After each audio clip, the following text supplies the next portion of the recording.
اعوذ باللہ من الشیطان الرجیم بسم اللہ الرحمن الرحیم وبہ نستعین وصلی اللہ علی محمد وآلہ الطاہرین ولعنۃ الدائمۃ علی اعدائہم اعداء الدین من اول یوم ظلمہم الی قیام یوم الدین اما بعد فقد قال اللہ تبارک و تعالی فی محکم کتابہ بسم اللہ الرحمن الرحیم وَلَوْ تَرَى إِذْ يَتَوَفَّى الَّذِينَ كَفَرُوا الْمَلَائِكَةُ يَضْرِبُونَ وُجُوهَهُمْ وَأَدْبَارَهُمْ وَذُوقُوا عَذَابَ الْحَرِيقِ صدق اللہ العلی العظیم۔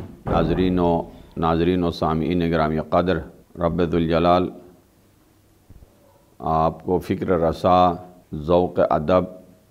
ایمان قوی، توفیق عمل اور توفیق بندگی عنایت فرمائیں اور آپ کی عمر میں توفیقات میں برکت عطا فرمائیں۔ آپ کی خدمت میں آج قرآن مجید کا اور سورہ انفال کا ایک اہم اور موضوع لے کر حاضر ہوئے ہیں، اور اس سلسلے میں آج تقریباً آیت نمبر 50 ہے سورہ انفال کی، گزشتہ آیتوں سے بھی مربوط ہے اور آئندہ سے بھی۔ آیہ کریمہ کو ایک بار پھر آپ کی خدمت میں تلاوت کا شرف حاصل کر کے اور ترجمہ اور تفسیر آپ کی خدمت میں پیش کرتا ہوں۔ رب ذوالجلال نے فرمایا وَلَوْ تَرَى إِذْ يَتَوَفَّى الَّذِينَ كَفَرُوا وَالْمَلَائِكَةُ يَضْرِبُونَ وُجُوهَهُمْ وَأَدْبَارَهُمْ وَذُوقُوا عَذَابَ الْحَرِيقِ۔ اس آیہ کریمہ کے اندر یہ ارشاد فرمایا کہ اللہ تعالیٰ کافروں کی روح کیسے قبض کر لیتا ہے، اور یہ معلوم ہے کہ اصل گوہر انسانیت روح کے اندر ہے۔ روح امانت الہی ہے، جسم زمینی ہے اور اس نے زمین میں ہی رہنا ہے، اور روح آسمانی ہے اور اس نے آسمان کی طرف پرواز کرنا ہے۔ تو قبض روح ہر کسی کے لیے اللہ کی طرف سے ہے۔ کل نفس ذائقۃ الموت، ہر کسی نے موت کا ذائقہ چکھنا ہے، لیکن کافر چونکہ انسان کے موت کا ذائقہ اور قبض روح کی کیفیت اس کے اعمال، ایمان، عقیدہ، سوچ، کردار، اخلاق اس سے مربوط ہے، بہت گہرا تعلق ہے اس کے ساتھ۔ یعنی گویا انسان خود اپنے حرکات و سکنات سے ہر دن، ہر لمحہ اپنے موت کے ذائقے کو کریٹ کر لیتا ہے، اپنی قبر کو ڈیکوریٹ کر لیتا ہے جو نیک لوگ ہیں، اور اپنی قبر کو کافر ہو، منافق ہو، مجرم ہو، فاسق ہو، ہر آن اپنی قبر کو آگ لگا دیتا ہے اور اپنے موت کے تلخی کو وہ بنا دیتا ہے، کڑواہٹ کو بھی تیار کر لیتا ہے۔ اس آیہ کریمہ کے اندر فرمایا کہ وَلَوْ تَرَى إِذْ يَتَوَفَّى الَّذِينَ كَفَرُوا، جب دیکھو گے کہ یعنی کافروں کا روح جب قبض کیا جاتا ہے، میدان جنگ میں ہو یا کسی اور صورت میں، قبض روح خود ایک سخت کام ہے کافر کے لیے، اور بعد میں بھی انشاءاللہ آئے گا کہ یہ بھی یعنی خود انہی کے اعمال اور ان کے کرتوتوں کی وجہ سے ان کی موت کی تلخی میں اضافہ ہو گیا ہے۔ اہم مسئلہ جو ہے الملائکۃ یضربون وجوہہم وادبارہم، فرشتے ہوں گے جو انہیں چہرے کے اوپر بھی مارتے ہوں گے اور پشت پہ بھی مارتے ہوں گے۔ یہ تعبیر جو ہے یعنی چہرے پہ مارنا اور پشت پہ مارنا، یہ رمز ہے، یہ کنایہ ہے، ایک اشارہ ہے ایک اہم مسئلے کی طرف۔ وہ مسئلہ یہ ہے دنیا سے انسان جا رہا ہوتا ہے، کچھ چیزیں چھوڑ کے جاتا ہے، کچھ چیزیں لے کے جا رہا ہے۔ اس عالم میں جب داخل ہو رہا ہوتا ہے تو کچھ چیزیں لے کے جاتا ہے جو اس کی ضرورت کی ہوتی ہے، کچھ غیر ضروری ہوتی ہے۔ تو مفسرین نے فرمایا کہ یہاں فرشتے یعنی دنیا سے جب جا رہا ہوتا ہے تو خدا حافظی کے فرشتے اور ہیں، اور اس عالم میں، عالم برزخ میں جب جا رہا ہوتا ہے وہاں استقبال کے فرشتے اور ہیں۔ عزیزان امان، بیچ میں یہ بریکٹ میں یہ مسئلہ بھی حل کر دوں کہ انسان کی زندگی ہمیشہ سفر میں گزر جاتی ہے، لیکن پرلطف ترین منظر وہ ہوتا ہے جب کسی اہم سفر پہ جاتا ہے تو عزیز و اقارب و رشتہ دار و ہمسایہ والے، محلہ والے سب مل کے اسے کس عزت کے ساتھ خدا حافظی کر لیتے ہیں۔ حج پہ جا رہا ہو، زیارت پہ جا رہا ہو، کسی دور سفر پہ جا رہا ہو، اور جب سفر سے واپس آتا ہے تو استقبال کے لیے مداخانی ہو۔ بعض علاقوں میں اسی طرح ہے کہ مثلا پھولوں کے گلدستے پیش کیے جاتے ہیں، سینے سے لگائے جاتے ہیں، تبریک پیش کی جاتی ہے۔ یعنی انسان کی زندگی میں پرلطف ترین یہ دو منظر ہیں، ایک یعنی خدا حافظی کرنا سفر پہ جاتے ہوئے، اور دوسرا استقبال کرنا۔ مومن کا بھی اسی طرح ہے کہ مومن جب اس دنیا سے جا رہا ہوتا ہے تو کس شان و شوکت کے ساتھ جاتا ہے، اور وہاں کے فرشتے کس انداز سے اس کے استقبال کر لیتے ہیں۔ آیتیں ہیں قرآن مجید میں، تفصیل سے اس کی گفتگو ہے، انشاءاللہ آپ کی خدمت میں بھی عرض کریں گے۔ کافر بھی اس سفر پہ نکلا ہوتا ہے،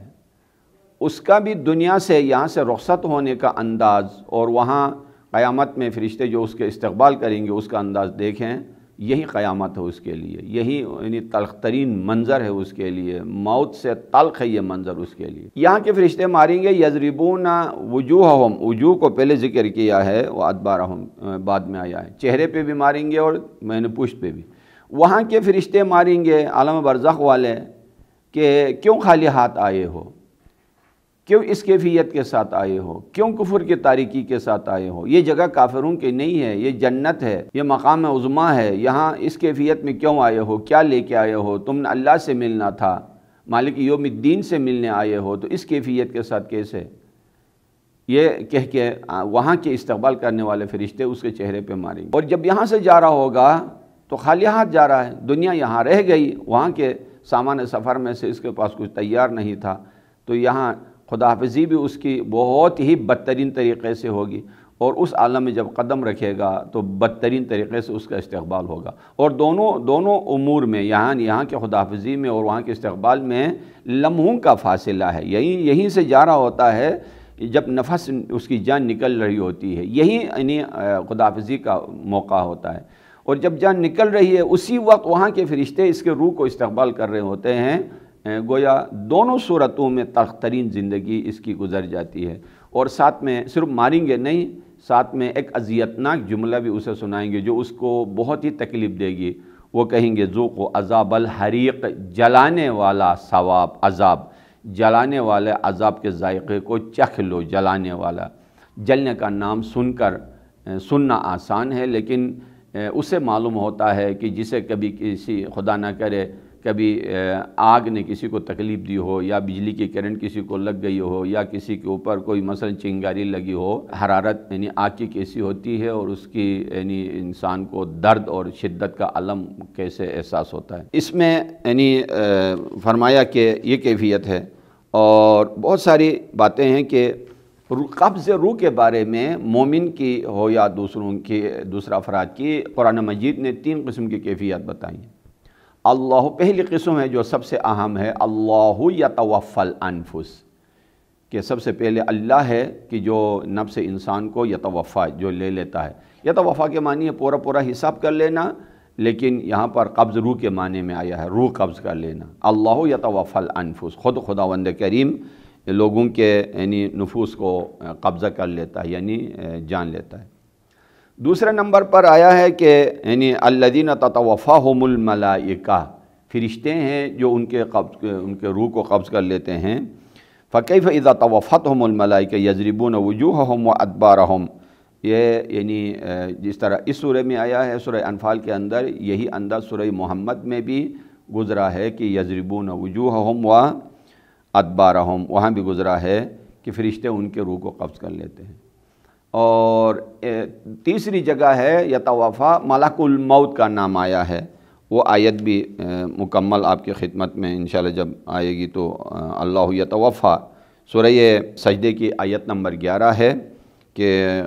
اللہ یتوفی الانفس بھی آیا ہے، قل یتوفاکم ملک الموت الذی وکل بکم، کہ ملک الموت تمہاری روح کو قبض کرے گا کہ جو تمہارے اوپر یعنی موکل کیا گیا ہے۔ یہ 3 مراحل آپ کے سامنے آ گئے، اللہ روح قبض کر لیتا ہے، یہ ایک منظر ہے، ملک الموت روح قبض کرنے آتا ہے، یہ دوسری منزل ہے، اور فرشتے جو ملک الموت ہی کے انڈر میں ہوتے ہیں وہ روح قبض کر لیتے ہیں۔ بہت سے بزرگ علماء سے اس طرح سنا کہ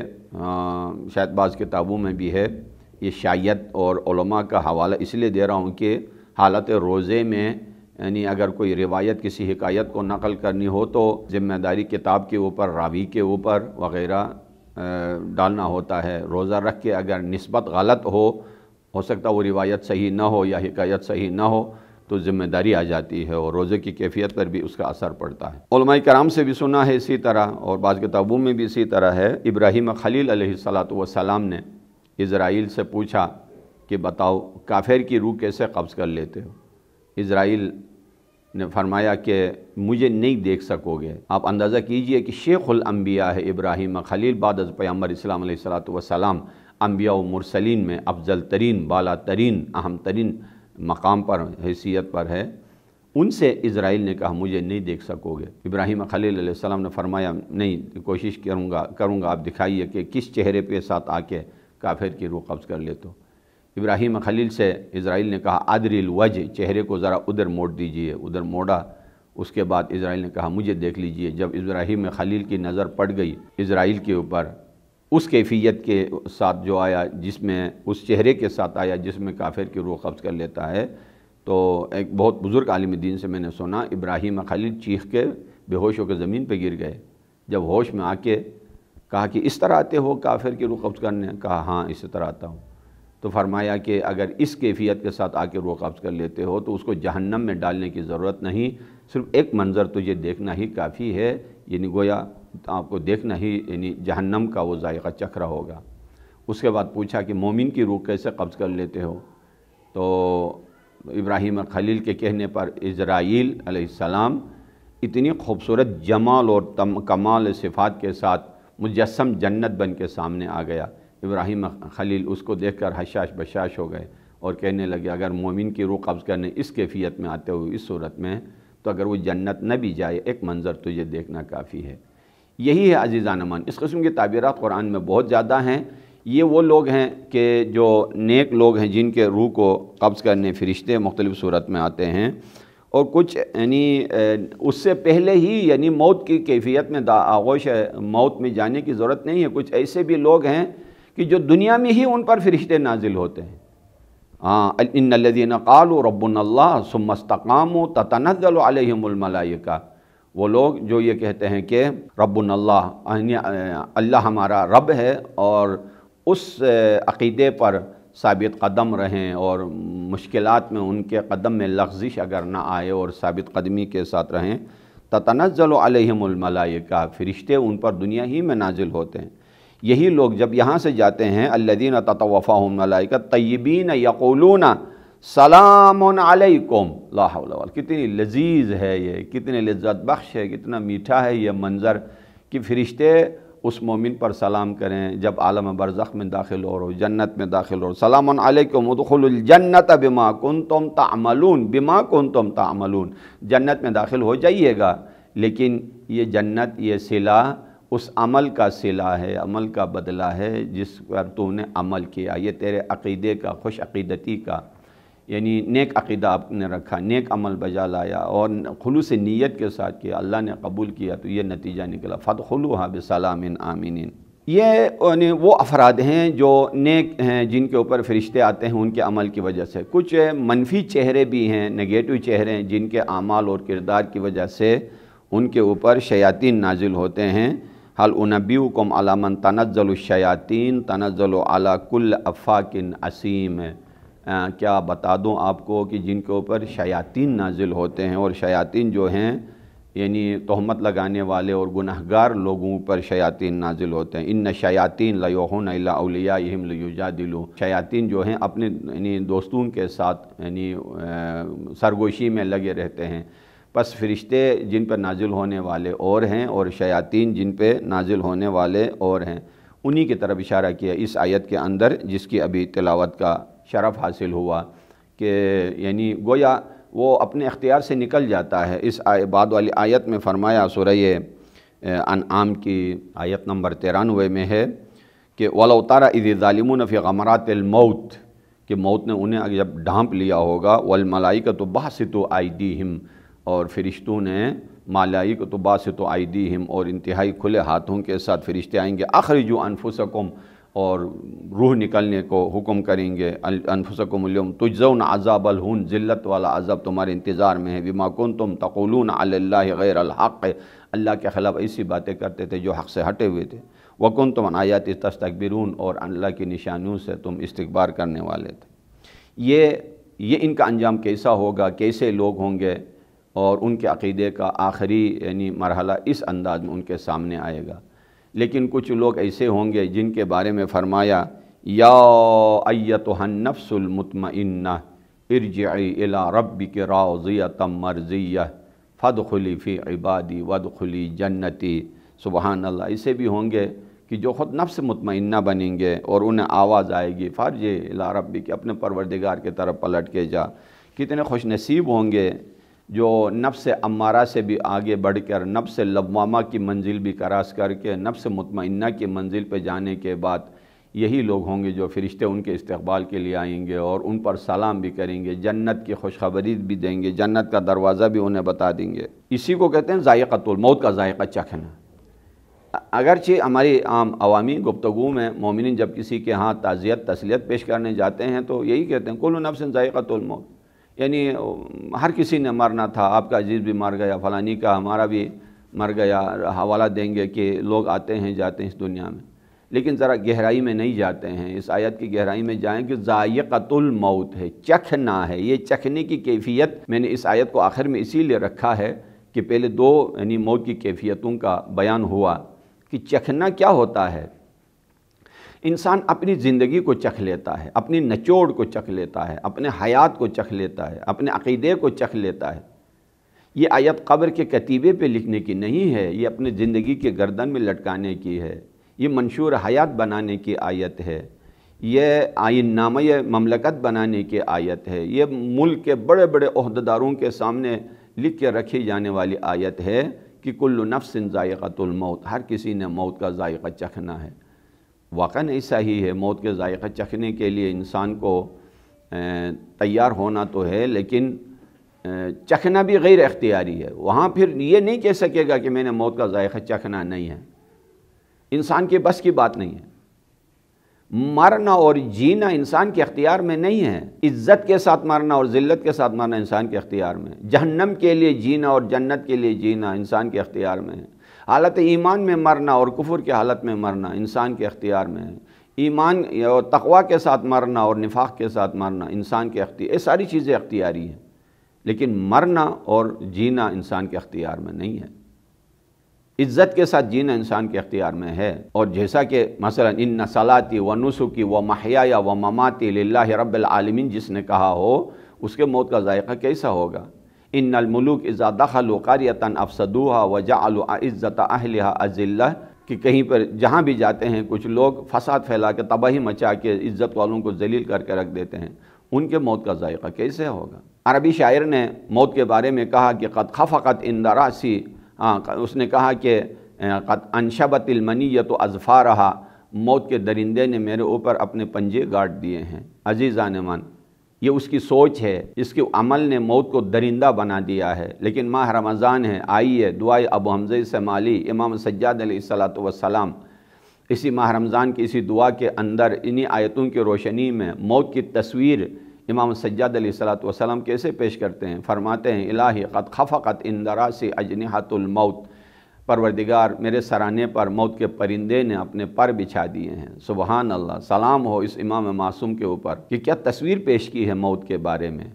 کہ اس عرب شاعر نے موت کو درندہ بنا دیا، درندے کا حملہ کیسا ہوتا ہے، اور امام معصوم نے موت کو پرندے سے تشبیہ دی ہے۔ وہ پرندہ رحمت کا ہوتا ہے، رحمت کی تشبیہ دینی ہو تو پرندے کا ذکر کیا جاتا ہے۔ انسان کے اپنے کردار کے اوپر ہے کہ موت کو اپنے لیے درندہ بنا کے پیش کریں یا موت کو پرندہ بنا کے پیش کریں، وہ ہر چیز میں اپنی جگہ تیار شدہ ہے۔ لیکن آگے امام فرماتے ہیں قد خفقت عند راسی اجنحۃ الموت اابکی لخروج روحی اابکی لضیق لحدی اابکی لظلمت قبری، کس حال پہ سوچ کے روں اے میرے رب، قبر کی تاریکی پہ سوچ کے روں، ظلمت قبر پہ سوچ کے روں، اابکی لسوال منکر و نکیری، منکر و نکیر کے سوالات کو سوچ کے روں، اابکی لخروجی من قبری، قبر سے نکلنے والی وہ کیفیت، حاملا ثقلی علی ظہری انظر مرتن الی یمینی و مرتن الی شمالی، کبھی میری نظریں بائیں جانب کبھی دائیں جانب اپنے گناہوں کے اور اعمال کے بوجھ اٹھا کے میدان محشر کی طرف، ذی الخلائق فی شان غیر شانی، کچھ لوگ اپنے مسائل میں مبتلا ہوں گے، وجوہ یومئذ مسفرۃ ضاحکۃ مستبشرہ، کچھ چہرے ایسے ہوں گے جن کو فرشتوں نے آواز دی ہو، جن کے قبض روح کے لیے بشارت بھی جنت کی مل گئی ہو، جن کو فرشتوں نے سلام کر کے استقبال کیا ہو، ان کے چہرے وجوہ مسفرۃ ضاحکۃ مستبشرہ، ہنسے ہوئے کھلے ہوئے چہرے، نعمتوں میں غرق، خوشحالی کے ساتھ۔ لیکن جن کو عذاب کے فرشتوں نے کھینچا ہے، جیسا ابھی اسی آیت کے اندر آپ نے ملاحظہ کیا، جن کے اوپر فرشتے یعنی چہرے پہ بھی مار رہے ہوں گے اور روح قبض بھی کر رہے ہوں گے، پشت پہ بھی مار رہے ہوں گے، عذاب حریق جلانے والے عذاب کی خبر بھی دے رہے ہوں گے، ان کا چہرہ کیسا ہوگا؟ وجوہ یومئذ علیہا غبرۃ ترہقھا قطرہ، ان کے چہرے پر ذلت و پشیمانی کی خاک اڑی ہوئی ہوگی۔ عزیزان من، یہ دن نزدیک ہے، ہاں یہ دن کہیں گیا نہیں ہے، یہ ایک لمحے کی بات ہے، چند لمحوں کی بات ہے۔ یہ نفس، یہ جو میں ہاتھ ہلا رہا ہوں، یہ زبان ہلا رہا ہوں، یہ میری آنکھیں ہل رہی ہیں، سانس کے ذریعے یہ میں جملے بنا رہا ہوں، چند لمحوں کی مہمان ہو سکتی ہے۔ اس لیے کہ جب تک اللہ اپنے رسی نہیں کھینچ لیتا ہے، انسان کی زندگی کی رمق باقی ہے، لیکن جب تک یعنی اللہ تعالیٰ اپنے طرف بلا لے انسان کو، پھر فرشتوں کی مرضی ہے وہ حاضر ہو جائیں گے۔ اور ساتھ میں یہ ابھی چونکہ دامن وقت میں گنجائش ختم ہے، آخر میں اس حدیث پر میں اکتفا کروں۔ فرمایا کہ اذا مات المؤمن صعد ملکاہ فقالا، مومن کی جب موت آتی ہے تو فرشتے آتے ہیں اور کہتے ہیں یا ربنا امت فلانا فیقول انزلا، فرشتے کہتے ہیں پروردگار تیرا وہ بندہ فوت ہو گیا ہے۔ اللہ کی آواز آتی ہے انزلا، جائیے فرشتوں، فصلی علیہ عند قبرہ، اس کے قبر پر یعنی دعا پڑھو، وحللانی وکبرانی، اور اس کے قبر پر میری تحلیل و تکبیر کیا کرو، وَاكْتُبَا مَا تَعْمَلَانِ لَهُ، اور اس کے نامہ اعمال میں لکھ دیا کرو جو کچھ تم اس کے قبر پر میری عبادت کرو گے اس کے قبر پر لکھو اور اس کے اعمال میں لکھا کرو۔ کتنی خوش نصیبی ہے اس انسان کی جس کے اوپر فرشتے عبادت کریں۔ واقعاً قبر پر کوئی کبھی کسی یعنی بد نصیبی ہوتی ہے، کبھی کوئی فاتحہ پڑھنے والا بھی نہیں ہوتا، اور کتنا خوش نصیب ہوگا جس کے قبر پر فرشتے پڑھنے آئیں۔ اذا مات الکافر شیعہ 70,000 من الزمان، ہاں اسی طرح ہے کہ ایک اور میں اذا مات المؤمن شیعہ 70,000 ملک، مومن کی جب موت آتی ہے تو 70,000 فرشتے اس کی مشایعت کے لیے آتے ہیں، تشییع جنازے کے لیے آتے ہیں۔ الی قبرہ فیفسحان اللہ فی قبرہ مد بصرہ، اور اس کی نگاہیں تر و تازہ ہو جاتی ہیں قبر میں۔ یاتیان بالطعام من الجنہ، قبر میں اترتے ہی جنت کا طعام اس کے لیے فرشتے حاضر کر لیتے ہیں۔ یہ مومن کی آخری منزل کی بات ہے۔ لیکن جب کافر مر جاتا ہے، اذا مات الکافر شیعہ 70,000 من الملائکہ، جب کافر مر جاتا ہے تو 70,000 فرشتے آتے ہیں، من الزبانیۃ الی قبرہ، جہنم کے شعلے لے کر، آگ کے شعلے لے کر۔ یہ آگ کے شعلے کسی پر اللہ نے جبر نہیں کیا ہے، یہ اس کے عمل کا نتیجہ ہے۔ فیضربان ضربۃ من عذاب اللہ، عذاب الہی کے ذریعے اس کے اوپر، اس کے چہرے پر مارتے ہوئے اس کو خدا حافظی کر لیتے ہیں۔ خوب یہ وہ مناظر ہے۔ ذالک بما قدمت ایدیکم، بعد والی آیت نمبر 51 تلاوت کر رہا ہوں۔ ذالک بما قدمت ایدیکم وان اللہ لیس بالظلام للعبید، اے انسانوں یہ تمہارے ہی کیے ہوئے اعمال کا نتیجہ ہے، اللہ کسی پہ ظلم نہیں کرتا۔ اور اس سے یہ بات واضح ہو گئی اس آیت سے کہ انسان 100% اختیار میں ہے، 100% یعنی اپنا منشا خود بنا سکتا، اپنا راستہ خود، اپنی منزل خود بنا سکتا ہے۔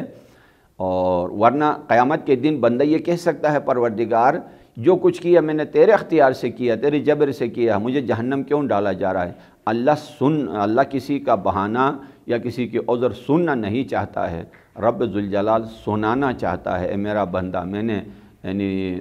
باطنی حجتیں بھی تم پر پوری کی اور ظاہری حجتیں بھی ادا کی، راستہ بالکل صاف دکھایا، بینات و آیات و واضحات کے ساتھ میں نے تیری رہنمائی کی، آخر تجھے کیا ہوا کہ تو میرے راستے سے ہٹ گیا؟ اللہ یہ سنانا چاہتا ہے اگر کوئی بندہ راستے سے ہٹ جائے تو میں ان کلمات کے ساتھ کہ خدا نہ کرے کہ انسان کے اوپر کبھی ایسا دن آ جائے کہ جس دن انسان لاجواب ہو جائے، نہیں، وہ دن انسان کی قسمت میں ہو کہ اللہ تعالیٰ کی رحمت بھی اس کے استقبال میں ہو، فرشتے بھی اس کے استقبال میں ہو، اور عالم برزخ کی پہلی منزل میں ہی جنت کا طعام اس کے استقبال اور مہمانی کے لیے اللہ پیش کرے۔ وہ دن انسان ہر مومن کو اللہ تعالیٰ دکھا دے، آپ کو، ہم سب کو انشاءاللہ ان دعاؤں کے ساتھ کہ خداوند کریم ہمیں مسلمان جینا آسان ہے، لیکن حالت ایمان اور حالت اسلام پر موت دے الہی آمین۔ والسلام علیکم ورحمۃ اللہ وبرکاتہ۔